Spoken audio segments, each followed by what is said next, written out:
um, pagpapatalsik po ng miyembro po ng Korte Suprema, let alone the Chief Justice, may chilling effect po yan sa Korte Suprema. Kasi mga tao lang rin po naman kami. At one point po, lalo na po nakita naman ng aking mga kasama sa Korte Suprema kung ano ang ginawa sa akin at yung aking pamilya. Hindi lang po ginamit yung makinarya, buong makinarya at lakas at poder ng gobyerno laban sa amin. BIR, LRA, AMLAC, Ombudsman, kung ano-ano po. Sabay-sabay po kami iimbestiga ng BIR.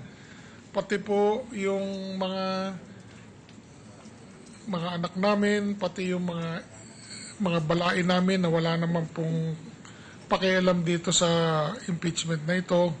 Wala naman pong kasalanan, ay pinapuntahan ng BIR.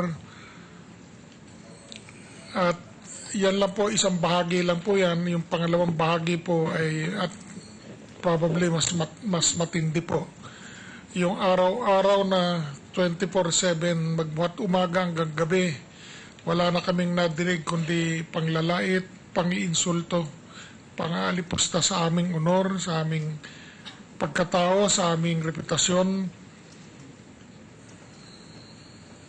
Kung nalalaman lang po na sana nung mga taong gumawa nito, yung sakit ng loob na dinulot nila sa amin.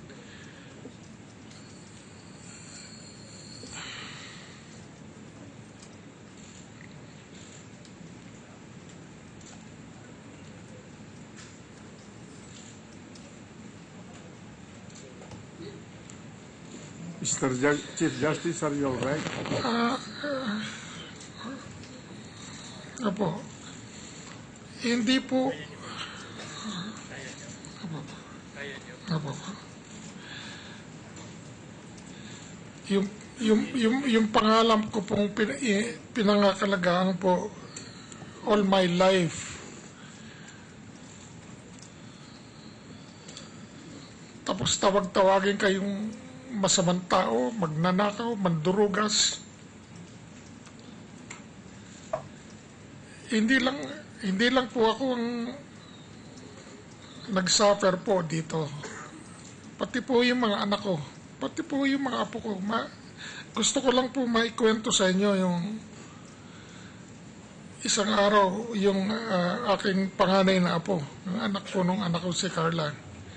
He is 9 years old and studying in Xavier School. Napakatalino po nung batang yun eh.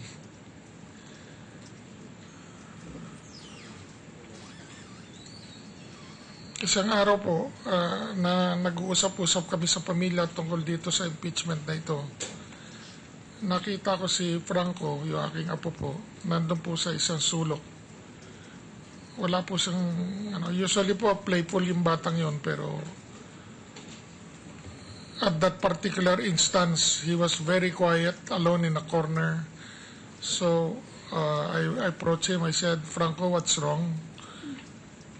He said, "Nothing. Nothing, Grandpa, nothing." "No, I know you. You're not your usual self. What is wrong? Tell Grandpa."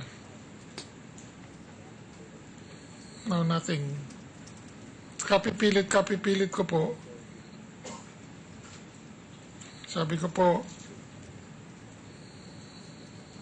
"Do you know what they're talking about in the newspapers about Grandpa? Do you know what they're saying about Grandpa?" And he said, "Yes." "What do you think?" Then he kept quiet for a very, very long time, and I said, "Tell Grandpa, I want to know what you think about what they're saying about Grandpa." At noon ko lang po nakita yung aking apo.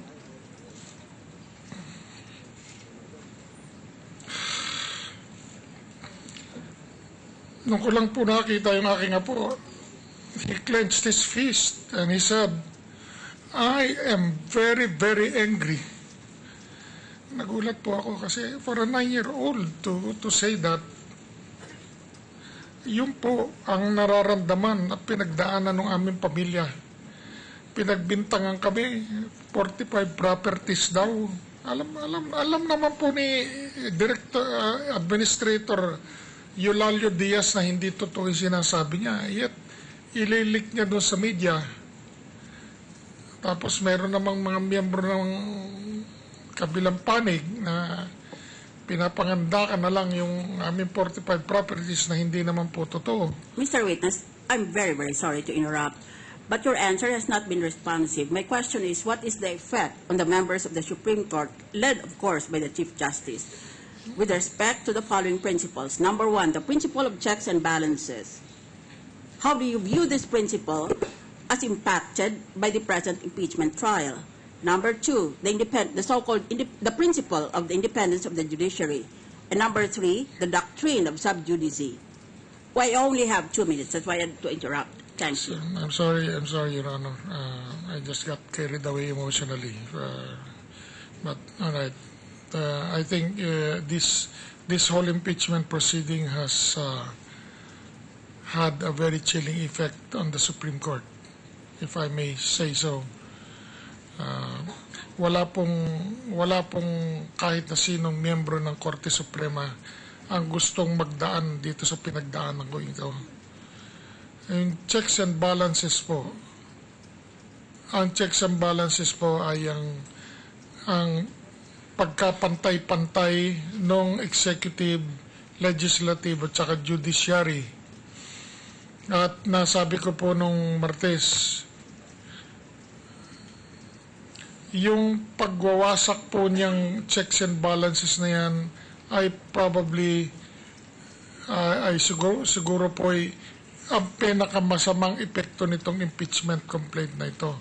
Kasi po yung prinsipyo po ng checks and balances, Madam, ay ang nagagarantiya po ng ating demokrasya. Pagka sinira ninyo yung checks and balances na yan po ay siguradong diktatura na ang susunod. Yun nga po ang binanggit ko nung Martes. Ngayon, yung sa ating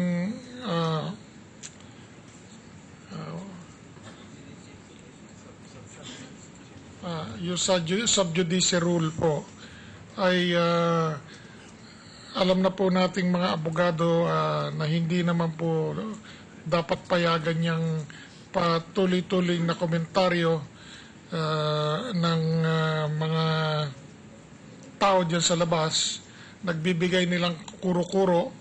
Ang problema po ay parang they're already crossing the boundary of propriety and impropriety. So, ang epekto po niyan ay nalalaso ng unti-unti ang pag-iisip ng ating taong bayan. Kung sino po ang may kwarta na may magpapairal ng media campaign, siya ang naghahawak ng power to influence the mind and the opinion of the public.